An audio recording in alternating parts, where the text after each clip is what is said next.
নমস্কার, আমি বৃষ্টি। বর্তমান বাজারে আপনারা তো জানেনই সবজির কী পরিমাণ দাম। সেই জায়গায় আমাদের বাড়িতে সব সময় যে সিজন যে সবজি চলে সেইগুলো গাছ লাগানো হয়। ঠিক তেমনই কিছু মাস আগে এই খুশি গাছটি লাগানো হয়েছিল। এই গাছটিতে অনেক ফলন ধরেছিল, কিন্তু আমি তখন ভিডিও নিইনি।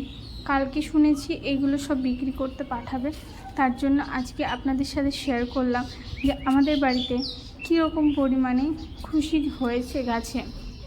দেখুন, নিজের হাতে গাছ লাগানোর পর যদি সেই গাছে এত সুন্দর ফলন হয়, আপনাদেরও ভালো লাগবে এবং বাজারের কিছু পয়সাও বেঁচে যাবে। আমাদের বাড়ির উঠোনের চারপাশ দিয়ে এরকম শাকসবজি লাগানো রয়েছে।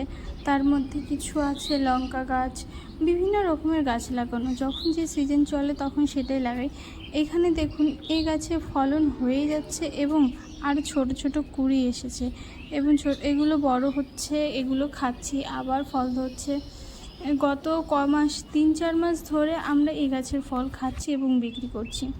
এটা আমার বাড়ির পাশে উঠানে লাগানো বেগুন গাছ এবং লঙ্কা গাছ। কী সুন্দর ফলন ধরেছে দেখুন। ঠিক তেমনই রীতিমতো এগুলো আমরা তুলে তুলে খাচ্ছি বেশ কয়েক মাস ধরে।